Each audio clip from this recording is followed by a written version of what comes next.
जय हिंद साथियों, स्वागत है एक बार फिर से आप सभी दोस्तों का शिक्षा संकल्प के इस ऑनलाइन यूट्यूब प्लेटफॉर्म पर। कैसे हैं आप सभी दोस्त? आशा करते हैं कि आप लोग बहुत ही अच्छे होंगे। साथियों, आप सभी को पता है डेली रात को 8:30 बजे सामान्य हिंदी की स्पेशल लाइव क्लास होती है, जो कि बीएड एंट्रेंस एग्जाम के लिए मोस्ट इम्पॉर्टेंट होती है। आप किसी भी स्टेट से हैं, उस स्टेट की यदि बीएड प्रवेश परीक्षा की तैयारी कर रहे हैं, रात को 8:30 बजे इस क्लास को करना बिल्कुल मत भूलिएगा। साथियों, डेली आपको जो है लाइव सेशन प्रोवाइड किया जाता है, लेकिन आज जो है रिकॉर्डेड फॉर्म में ये क्लास आपको प्रोवाइड करी जा रही है। आप लोग धैर्य के साथ अंत तक बने रहिएगा। निश्चित रूप से यहाँ से आपको हेल्प मिलेगी। जो भी प्रश्न यहाँ पर कवर किए गए हैं, ये सभी प्रश्न जो हैं सिलेक्टेड क्वेश्चन से ही हैं, एग्जाम के लिए महत्वपूर्ण है। आइए शुरुआत करते हैं बिना किसी देरी के। आप लोग पूरे पेशेंस के साथ अंत तक बने रहिएगा और अंत में जो है बताइएगा कि आपने कितने सवालों को बिल्कुल राइट किया है। आइए शुरू करते हैं और पहला सवाल जो है आपके स्क्रीन पर लग चुका है। हिंदी वर्णमाला में जो है, हिंदी वर्णमाला के अनुसार अंग और अ ये जो है क्या होते हैं? आप सभी दोस्त आंसर देने का प्रयास कर सकते हो। चलिएगा, अंग और अ जो है ये किसके अंतर्गत आते हैं? साथियों, अगर हम बात करें अंग और अ की, ये जो है आपका अयोग वाह इनको बोलते हैं। क्या अयोग वाह के अंतर्गत आते हैं? डी ऑप्शन आपका यहाँ पर बिल्कुल करेक्ट हो जाएगा। अगर आपसे साथियों पूछे कि हिंदी में जो है स्वर कितने माने जाते हैं, आप कहोगे सर 11 स्वर हैं। व्यंजन की संख्या कितनी है? आप कहोगे सर 33 व्यंजन हैं। और संयुक्त व्यंजन दोस्तों कितने हैं?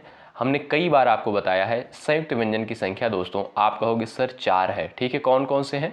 6 है, त्र है, ज्ञ है और एक है आपका दोस्तों स्र। ठीक है, इन चारों को आप लोग याद रखिएगा, बार बार पेपर में पूछता है। आइए सवाल नंबर दूसरा देखते हैं। सवाल नंबर दूसरा कहता है अघोष वर्ड को पहचानिए। सभी प्यारे साथी आंसर देने का प्रयास करें। अघोष वर्ड जो है बताइएगा, इसमें से जो है आपका कौन सा है? ज, ह, स और दिया है आपका आ। प्रयास करें सभी साथी आंसर देने के लिए। जो भी साथी ऑप्शन नंबर 3 पर गए हैं, उनका जवाब बिल्कुल राइट हो जाएगा। साथियों, स जो है ये आपका एक अघोष वर्ड के अंतर्गत आता है। सी ऑप्शन राइट है। अगला सवाल देख लो, लेखक शब्द में जो है कौन सा प्रत्यय लगा हुआ है? सभी प्यारे साथी आंसर दे दें।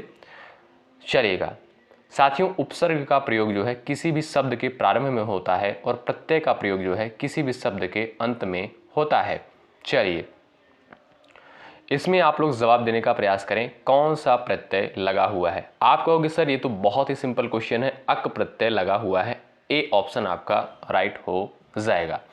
आइए अगला सवाल देखते हैं। सवाल नंबर नेक्स्ट देखिएगा। आगत शब्द जो है निम्न में से कौन से होते हैं? बताइएगा, आगत शब्द जो है दोस्तों किसे कहते हैं? आप लोग जवाब दे सकते हो। देशज, विदेशज, तद्भव, तत्सम। चलिएगा, आप सभी दोस्त आंसर दे सकते हो। चलिए भाई, आगत शब्द दोस्तों आप कह सकते हो सर ये विदेशी शब्द होते हैं। ऑप्शन नंबर बी आपका बिल्कुल राइट हो जाएगा। चलिए अगला सवाल देखिएगा। सवाल नंबर 5, यशः प्लस दा इनकी संधि करने पर जो है कौन सा शब्द बनेगा? बताएं, यशः प्लस दा इनकी संधि करने पर जो है कौन सा शब्द बन जाएगा? आप सभी प्यारे साथी आंसर दे सकते हो इस प्रश्न का।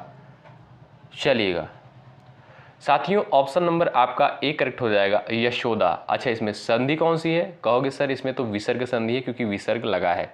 ए ऑप्शन आपका यहाँ पर बिल्कुल राइट होगा। आइए नेक्स्ट क्वेश्चन देखते हैं।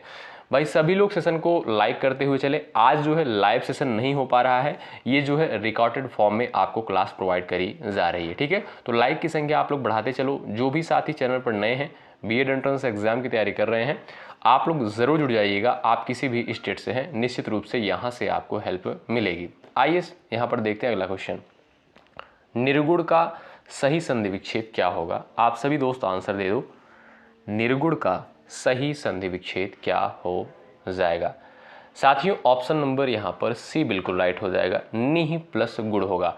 बात करें इसमें संधि की, आप कहोगे सर इसमें विसर्ग संधि है, क्योंकि यहाँ पर विसर्ग लगा हुआ है। ठीक है भाई, 3rd ऑप्शन आपका राइट है। अगला सवाल देखिए, पौ 12 होना मुहावरे का अर्थ बता दो आप लोग। चलिएगा, पौ 12 होना इसका अर्थ क्या होगा? लाभ ही लाभ होना, कार्य सिद्ध हो जाना, चारों तरफ बुराई होना, इनमें से कोई नहीं। प्रयास करो आंसर देने के लिए इस सवाल का। पौ 12 होना मुहावरे का अर्थ क्या हो जाएगा। सिंपल क्वेश्चन है दोस्तों, ऑप्शन नंबर ए करेक्ट हो जाएगा, लाभ ही लाभ होना। ए ऑप्शन दोस्तों बिल्कुल राइट हो जाएगा। आइए अगला सवाल देखते हैं। हल्दी शब्द का तत्सम क्या हो जाएगा, बताओ। हल्दी का तत्सम शब्द क्या होगा, आप सभी दोस्त आंसर दे दो। चलिएगा, हरिद्रा, हरिद्रिका, हल्दिका, इनमें से कोई नहीं। महत्वपूर्ण सवाल है, पेपर में पूछा गया सवाल है, आंसर दे दो आप लोग। चलिए साथियों, हल्दी जो है ये आपका, आप कह सकते हो सर इसका तत्सम हो जाएगा क्या, हरिद्रा। ए ऑप्शन बिल्कुल आपका राइट हो जाएगा। हल्दी दोस्तों आपका एक तद्भव शब्द है और हरिद्रा जो होता है ये आपका एक तत्सम शब्द है। ठीक है, ए ऑप्शन बिल्कुल करेक्ट है। अगला सवाल देखें, लोटा निम्न में से जो है कौन सा शब्द होगा, बताओ। विदेशज, तद्भव, तत्सम, देशज, आप सभी लोग आंसर दे दो। चलिएगा, लोटा जो है ये आपका कैसा शब्द है, किसके अंतर्गत आएगा। चलिए सभी दोस्त आंसर देने का प्रयास करें। ऑप्शन नंबर आपका यहाँ पर डी बिल्कुल करेक्ट हो जाएगा। लोटा दोस्तों आपका एक देशज शब्द के अंतर्गत आएगा। डी ऑप्शन यहाँ पर आपका चला जाएगा, बिल्कुल करेक्ट। ठीक है, आइए सवाल नंबर नेक्स्ट देखेंगे। सवाल नंबर 10 कहता है, ब्रजभाषा किस अपभ्रंश से उत्पन्न हुई है, बताओ। ब्रजभाषा जो है ये किस अपभ्रंश से विकसित हुई है, सभी लोग आंसर दे सकते हो। चलिएगा, मागधी, अर्धमागधी, शौर सैनी, इनमें से कोई नहीं। चलो भाई आंसर दे सकते हो आप लोग। आपका दोस्तों राइट आंसर जो हो जाएगा शौर सैनी अपभ्रंश से। ठीक है, ब्रजभाषा जो है ये दोस्तों आपका शौर सैनी अपभ्रंश से विकसित हुई है। आपका सी ऑप्शन बिल्कुल राइट होगा। ठीक है, आइए अगला सवाल देखते हैं। यहाँ पर आपको दोस्तों शुद्ध शब्द को चुनना है, यानी आपको बताना है सन्यासी कौन से विकल्प में बिल्कुल राइट लिखा गया है। चलो भाई आंसर दे दो आप सभी प्यारे साथी, सभी का आंसर आना चाहिए। इसमें जो है आपका शुद्ध शब्द कौन सा लिखा गया है। बी ऑप्शन वाले दोस्त यहाँ पर राइट हैं, कुछ लोग ए पर जा रहे हैं लेकिन ए वाले गलत हो जाएंगे। ठीक है, बी ऑप्शन जिन्होंने जवाब किया है वो बिल्कुल यहाँ पर राइट होंगे। ठीक है भाई, आइए अगला सवाल देखते हैं। नाहर का पर्यायवाची क्या होगा, बताओ। नाहर जो है किसका पर्यायवाची होता है। सरिता, भालू, शेर और गाय, 4 ऑप्शंस आपके सामने दिए गए हैं, सभी दोस्त आंसर दे सकते हो। चलिए भाई लाइक की संख्या आप लोग बढ़ाते चलो। देखिए लाइक से दोस्तों कुछ होता नहीं है, बस इतना सा होता है कि YouTube का एक एल्गोरिदम होता है कि जब आप लोग सेशन को लाइक करते हो तो ज़्यादा से ज़्यादा कैंडिडेट के पास जो है ये क्लास पहुँचती है। इसलिए मैं आपसे बार बार कहता हूँ सेशन को ज़रूर से ज़रूर लाइक करें। इसमें आपका कोई चार्ज नहीं लगता, कोई पैसा नहीं लगता है। ठीक है, चलिए आपके लिए मेहनत किया जा रहा है, आपका कर्तव्य बनता है सेशन को ज़रूर से ज़रूर लाइक करें और जो भी साथी चैनल पर नए हैं सब्सक्राइब करके बेल आइकन को ज़रूर प्रेस कर लें। नाहर का पर्यायवाची क्या हो जाएगा। ऑप्शन नंबर 3 करेक्ट हो जाएगा दोस्तों। शेर का जो पर्यायवाची होता है नाहर होता है। ठीक है, अगला सवाल देखें। गौरव का विलोम शब्द क्या होगा, बताओ।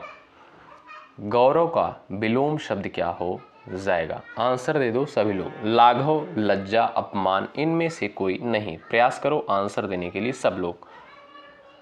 गौरव का विलोम शब्द क्या हो जाएगा यहाँ पर, बताइए, आंसर दे दीजिए सभी प्यारे साथी। चलिए भाई, अच्छा जो भी साथी ऑप्शन नंबर ए पर गए हैं उनका जवाब यहाँ पर बिल्कुल राइट हो जाएगा। गौरव का विलोम शब्द हो जाएगा दोस्तों आपका लाघव। ठीक है भाई, आइए अगला सवाल देखते हैं। सवाल नंबर नेक्स्ट, यथाशीघ्र में जो है कौन सा समास है। चलो आंसर करो, कई बार एग्जाम में प्रश्न पूछा गया है, आंसर दे दो। अच्छा जो भी साथी प्रीवियस ईयर क्वेश्चंस को नहीं देखे हैं वे लोग चैनल पर सब कुछ दे दिया गया है, आप लोग कर लीजिएगा। यानी हिंदी में जो प्रश्न पूछे जा चुके हैं पिछले वर्षों में, उन प्रश्नों को अगर आपको सॉल्व करना हो चैनल पर प्रोवाइड कर दिया गया है, आप लोग सॉल्व कर लीजिएगा। ठीक है, क्योंकि कुछ लोगों को लग रहा होगा कि ये जो सर आप क्वेश्चन करवा रहे हो बहुत सिंपल है, लेकिन जब आप दोस्तों पेपर देखोगे तब आपको चीज़ें समझ में आएंगी।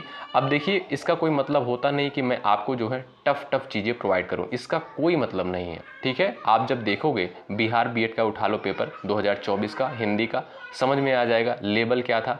बात करता हूं अगर यूपी बीएड का भी जो है 2023 और 24 का जो है अभी आपको प्रोवाइड नहीं किया गया है, लेकिन वो भी बहुत जल्द प्रोवाइड कर दिया जाएगा। उसमें भी ऐसे ही प्रश्न बनते हैं। ठीक है, आपको परेशान होने की आवश्यकता नहीं है। यथाशीघ्र में अगर बात करें कौन सा समास है, आप कहोगे सर बिल्कुल बेसिक सा क्वेश्चन है, अव्ययी भाव समास है। बी ऑप्शन यहाँ पर बिल्कुल राइट हो जाएगा। आप कहोगे सर अव्ययी भाव समास का परिभाषा क्या होता है। इसमें दोस्तों पहला पद जो है अव्यय होता है, या आप कह सकते हो इसमें पहले पद की प्रधानता होती है, या आप कह सकते हो इसमें जो है पहला पद जो है उपसर्ग होता है। ठीक है भाई, आइए अगला सवाल देखते हैं। शांत रस का अस्थायी भाव क्या है, पेपर में पूछा गया सवाल, आंसर दे दो सब लोग। शांत रस का जो है अस्थायी भाव क्या होता है, चलिएगा प्रयास करें आंसर देने के लिए। सभी लोग आंसर करें। हमने कई बार जो है अस्थायी भाव से संबंधित आपको बताया है कि कौन कौन से अस्थायी भाव होते हैं, रस कितने होते हैं, सब कुछ हमने आपको डिटेल में समझाया है। बात करें दोस्तों शांत रस की, तो शांत रस का जो अस्थायी भाव होता है निर्वेद होता है। ठीक है, अच्छा उत्साह किस रस का अस्थायी भाव होता है, आप कहोगे सर वीर रस का अस्थायी भाव उत्साह होता है। ठीक है, अच्छा जुगुप्सा ये आपका विभिन्न रस का अस्थायी भाव होता है। क्रोध का आप लोग बताइएगा कमेंट बॉक्स में। अगला सवाल देखिए, अमर्ष क्या है, जवाब दे दो आप लोग। अमर्ष बताइएगा क्या है, एक संचारी भाव है, एक अलंकार है, एक काव्य दोष है, इनमें से कोई नहीं, बताओ अमर्ष जो है किसके अंतर्गत आएगा। अमर्ष दोस्तों ये आपका एक संचारी भाव है। ठीक है, ऑप्शन नंबर ए करेक्ट हो जाएगा। अगर आपसे पूछे कि संचारी भाव की संख्या कितनी होती है, आप सभी को पता होना चाहिए संचारी भाव की संख्या जो है 33 यानी 33 संचारी भाव होते हैं। ठीक है, तो ए ऑप्शन इसका राइट है। अगला सवाल देखें, स्वयंभू का अर्थ क्या होता है बताएं, चलिएगा जवाब दीजिएगा। स्वयंभू का अर्थ क्या होता है, स्वयं उत्पन्न होने वाला, सबसे ऊपर, अभिमानी व्यक्ति, इनमें से कोई नहीं। चलो यहां पर जो आपका राइट आंसर हो जाएगा स्वयं उत्पन्न होने वाला, ए ऑप्शन यहां पर बिल्कुल राइट हो जाएगा। ठीक है, अगला सवाल देख लीजिए, जो बहुत धीरे धीरे कार्य को करे उसे क्या कहते हैं, जवाब दे सकते हैं वो आप लोग। जो बहुत धीरे धीरे कार्य करता हो उसे आप क्या कहोगे, आंसर दे दो, चलिएगा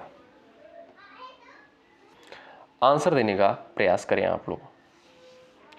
आपका डी ऑप्शन दोस्तों बिल्कुल राइट हो जाएगा। जो बहुत धीरे धीरे कार्य करता हो उसे कहते हैं मंथर, डी ऑप्शन राइट है। अगला सवाल देखें, हिंदी दिवस जो है किस तिथि को मनाया जाता है। अच्छा सभी का आंसर आना चाहिए, महत्वपूर्ण सवाल है और पेपर में पूछा गया है।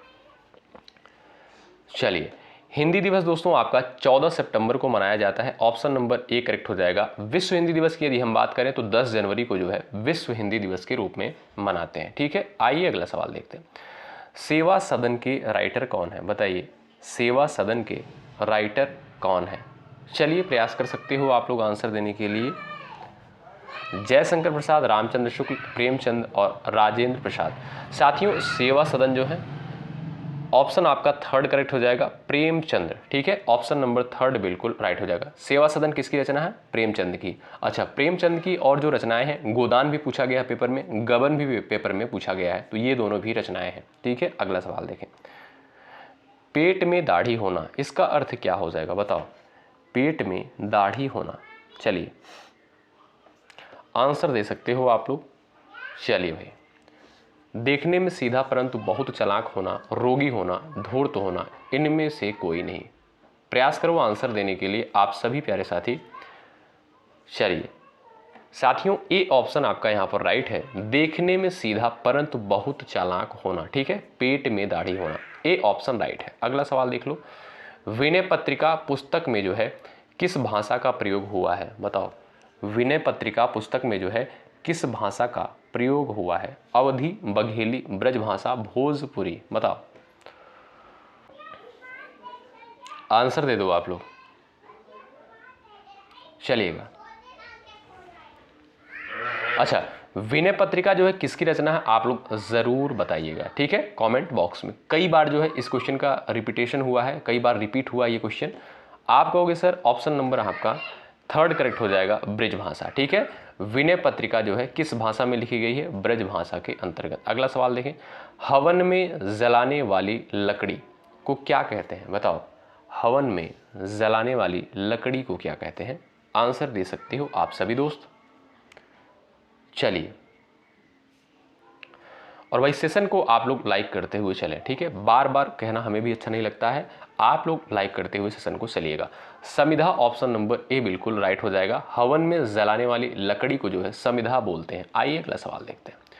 चरण कमल बंदो हरिराई, इस पंक्ति में जो है कौन सा अलंकार है? आप सभी लोग आंसर दे दो, चलेगा। चरण कमल बंदो हरिराई। अतिशयोक्ति, श्लेष, उपमा और रूपक, 4 ऑप्शंस आपके सामने दिए गए हैं, आप लोग आंसर दे सकते हो। चलिए, चरण कमल बंदो हरिराई। ऑप्शन नंबर दाई नहीं होगा दोस्तों, राई होता है, ठीक है। ऑप्शन नंबर आपका यहाँ पर जो है रूपक अलंकार हो जाएगा, डी ऑप्शन करेक्ट है, ठीक है। अगला सवाल देख लीजिए। छंद कितने प्रकार के होते हैं? चलिए, छंद जो है कितने प्रकार के होते हैं? 2, 3, 4, 5, बताओ, आंसर दे दो आप सभी लोग। ऑप्शन नंबर दोस्तों आपका यहाँ पर सेकंड करेक्ट हो जाएगा। छंद जो है आपके 3 प्रकार के होते हैं। अगला सवाल देखो।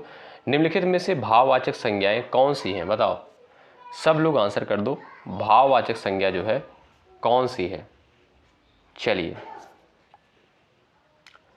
यहाँ पर पहला ऑप्शन दोस्तों देखोगे, सेना हो गया, कुंज हो गया, परिवार, ये आपका किसके अंतर्गत आएगा? ये तो आपका जो है समूहवाचक के अंतर्गत आएगा, ठीक है।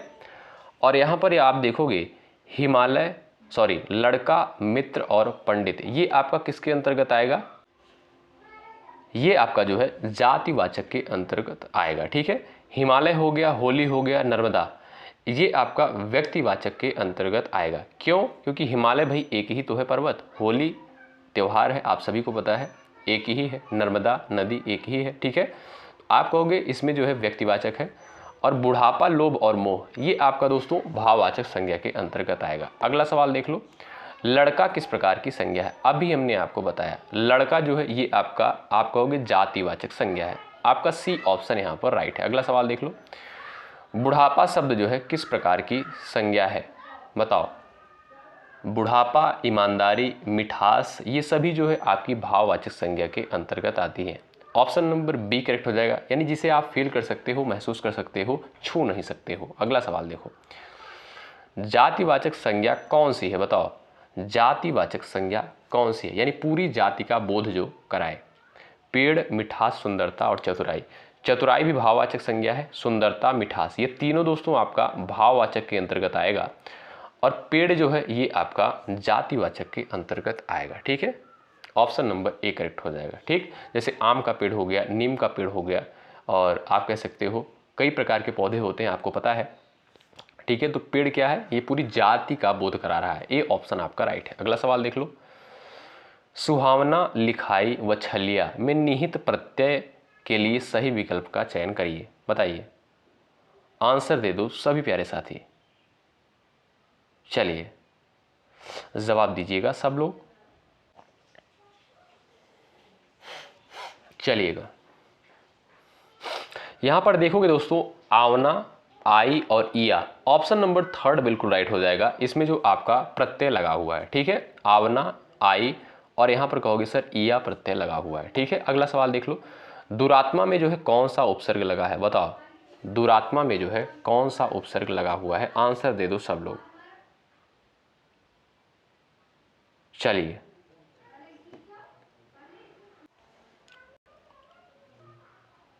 यहां पर दोस्तों आप देखोगे दुरात्मा में जो है ऑप्शन नंबर बी करेक्ट हो जाएगा, दुर उपसर्ग लगा हुआ है, ठीक है। बी ऑप्शन वाले दोस्त यहां पर राइट है। अगला सवाल देख लीजिए भाई।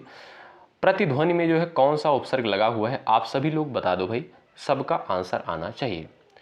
प्रतिध्वनि में जो है कौन सा उपसर्ग लगा हुआ है? चलिए, जो भी साथी चैनल पढ़ रहे हैं, आप किसी भी स्टेट से, उस स्टेट की यदि बीएड प्रवेश परीक्षा की तैयारी कर रहे हैं, शिक्षा संकल्प के इस यूट्यूब प्लेटफॉर्म से आप लोग जरूर जुड़ें, निश्चित रूप से यहाँ से आपको दोस्तों हेल्प मिलेगी। चलिए, तो प्रतिध्वनि में आपका कौन सा उपसर्ग है? ऑप्शन नंबर डी करेक्ट हो जाएगा, प्रति उपसर्ग लगा हुआ है। अगला सवाल देख लीजिए भाई। अधिकार में बताइए कौन सा उपसर्ग लगा हुआ है? बताएं साथियों। यहां पर ये सभी प्रश्न किसी न किसी एग्जाम में पूछे जा चुके हैं। ऐसा सिंगल प्रश्न आपको देखने को नहीं मिलेगा जो किसी न किसी परीक्षा में पूछा नहीं गया हो। सभी प्रश्न पेपर में पूछे जा चुके हैं। अधिकार में बताइएगा कौन सा उपसर्ग लगा हुआ है। चलिए,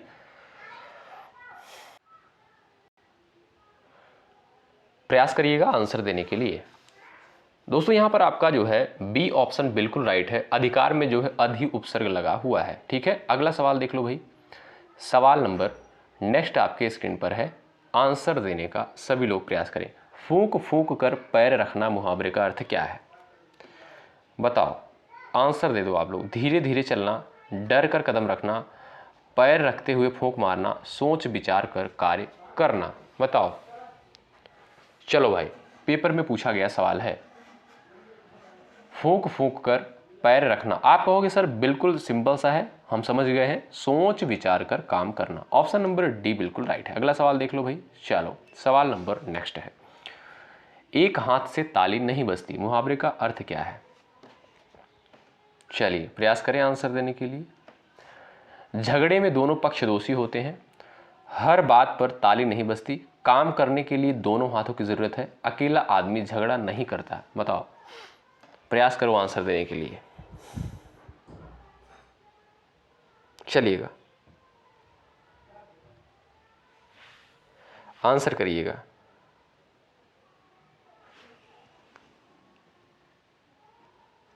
ऑप्शन नंबर आपका ए बिल्कुल राइट हो जाएगा। झगड़े में जो है दोनों पक्ष दोषी होते हैं। अगला सवाल देखें। सवाल नंबर नेक्स्ट है, जवाब देने का प्रयास करें आप लोग। कान में तेल डालना मुहावरे का अर्थ क्या है? परेशान करना, बहुत बोलना, बदनाम करना, कुछ ना सुनना। जवाब दे सकते हो आप लोग। चलिए चलिए, कान में तेल डालना, परेशान करना, बहुत बोलना, बदनाम करना, कुछ ना सुनना। ऑप्शन नंबर आपका डी करेक्ट हो जाएगा, कुछ ना सुनना। अगला सवाल देख लीजिए। सवाल नंबर नेक्स्ट, तार तार करना मुहावरे का अर्थ क्या है? बताओ, तार तार करना मुहावरे का अर्थ क्या हो जाएगा? खुश होना, धज्जियां उड़ाना, मंत्र जपना, ध्यान करना। बताओ भाई, आंसर दे दो सब लोग। चलिए भाई, अच्छा कुछ स्टूडेंट होंगे जो भाई सोच रहे होंगे सर आज जो है नाम नहीं ले रहे हैं। भाई लाइव सेशन ये नहीं है, मैं फिर से आपसे बता दूं, ये रिकॉर्डेड क्लास आपको प्रोवाइड करी गई है। ठीक है, तो आप लोग निश्चिंत रहें।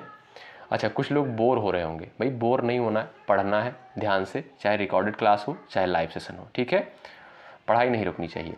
तार तार करना मुहावरे का दोस्तों जो अर्थ होता है, आप कहोगे धज्जियां उड़ाना। बी ऑप्शन बिल्कुल यहाँ पर राइट। अगला सवाल देख लीजिए भाई, जवाब दें। ऊंट के मुंह में जीरा, इस लोकोक्ति का अर्थ क्या है? बताएं। ऊंट के मुंह में जीरा, बताएं। अत्यंत कम, पसंदीदा चीज खिलाना, अजीब खोज, जहरीला पदार्थ। बताएं। चलिए भाई,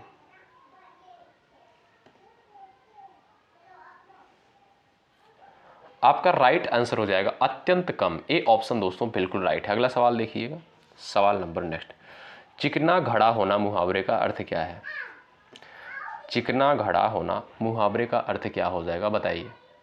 चलिए, समृद्ध होना, निर्लज्ज होना, चिकना चुपड़ा होना, मधुरभाषी होना। बताएं। चिकना घड़ा होना। चलिए, ऑप्शन नंबर आपका दोस्तों बी करेक्ट हो जाएगा, निर्लज्ज होना। ठीक है, ऑप्शन नंबर बी करेक्ट हो जाएगा, बेशर्म होना या निर्लज्ज होना। ठीक है, यानी किसी पर कोई बात का असर ना होना। Option number B correct. अगला सवाल देख लीजिए। प्रतिदिन में कौन सा समास है? पेपर में पूछा गया सवाल। चलो, प्रतिदिन में जो है आपका कौन सा समास है? आप देखोगे इसमें जो है प्रति उपसर्ग लगा हुआ है। ठीक है, हमने बताया था जिसमें जो है उपसर्ग लगता है उसमें आपका अव्ययी भाव समास होता है लगभग। ऑप्शन नंबर बी करेक्ट है, अव्ययी भाव समास है। अगला सवाल देख लो। चलो बताइए, जवाब दीजिएगा। रातों रात में कौन सा समास है? रातों रात में जो है आपका कौन सा समास हो जाएगा? चलिए भाई, चलिए इसमें भी दोस्तों आपका क्या होगा? आपका इसमें हो जाएगा अव्ययी भाव समास। ठीक है, ऑप्शन नंबर बी करेक्ट हो जाएगा। अगला सवाल देखिए। पंकज में कौन सा समास है? बताइए। चलिए बताएं, पंकज में कौन सा समास है? चलिए, यानी आप कह सकते हो पंख में पैदा होने वाला। पंख का अर्थ दोस्तों होता है कीचड़, कीचड़ में पैदा होने वाला, यानी अर्थात कमल का फूल। ठीक है, कमल जो होता है वो किस में खिलता है? कीचड़ में। ऑप्शन नंबर आपका यहाँ पर डी करेक्ट हो जाएगा, इसमें बहुव्रीहि समास होगा। अगला सवाल देख लो। चलो भाई आंसर करो। घुड़सवार का सही समास विग्रह क्या है? घोड़ा सवार आदि, घोड़े पर सवार, घोड़ा और सवार, घोड़ा सवार आदि। बताएं। चलिए, इसमें दोस्तों आप देखोगे घुड़सवार का जो सही समास विग्रह होगा घोड़े पर सवार, ऑप्शन नंबर बी करेक्ट हो जाएगा। और इसमें अगर मैं आपसे पूछूं समास कौन सा होगा, आप कहोगे सर इसमें अधिकरण तत्पुरुष समास है। ठीक है, अधिकरण तत्पुरुष समास हो जाएगा। अगला सवाल देखो भाई, आंसर करें। चौमासा में समास कौन सा है बताइए, चौमासा में जो है कौन सा समास है, आंसर दे दो आप लोग। चलिए, चौमासा का दोस्तों समास विग्रह क्या हो जाएगा, 4 महीनों का समय, 4 महीनों का समूह होता है। ठीक है, आप कहोगे सर इसमें द्विगु समास हो जाएगा क्योंकि पहला पद संख्यावाची है। डी ऑप्शन आपका राइट है। अगला सवाल देख लो, यथाशक्ति में कौन सा समास है बताओ, यथाशक्ति में जो है कौन सा समास है, अव्ययी भाव कर्मधारय द्विगु तत्पुरुष।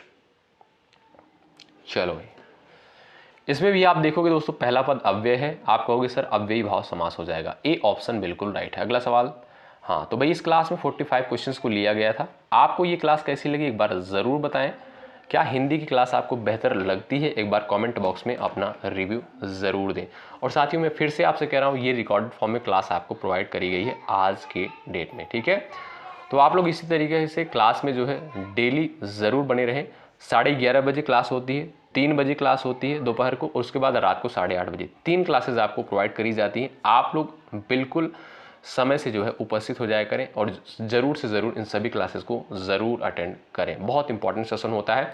यहाँ पर जो भी चीज़ें जो भी कंटेंट आपको दिए जा रहे हैं सिलेबस के अकॉर्डिंग क्वेश्चन का पैटर्न के देख कर जो है सभी चीज़ें आपको प्रोवाइड करी जा रही। ठीक है, तो भाई एक बार सेशन को आप लोग लाइक कर दो, ज़्यादा से ज़्यादा आप लोग लाइक करो, क्योंकि ये जो है रिकॉर्डेड फॉर्म में क्लास है, जिससे मैं बाद में देखूँ भाई हमें भी थोड़ा सा खुशी हो कि ऐसा लगे कि हाँ जो भी हमारे स्टूडेंट हैं, जो भी छात्र व छात्राएं हमसे जुड़े हुए हैं, लाइक की संख्या में कमी नहीं होती है, जिससे ये क्लास जो है सबके पास पहुंच जाए। इसलिए जो है मैं बोलता हूं लाइक करने के लिए आप सभी से। ठीक है, जो भी साथी चैनल पर नए हैं ज़रूर जुड़े, सब्सक्राइब करके बेल आइकन को ज़रूर प्रेस करिएगा। शुक्रिया अंत तक बने रहने के लिए। आप लोग अपना ख्याल रखें, अपने माता पिता का ख्याल रखें।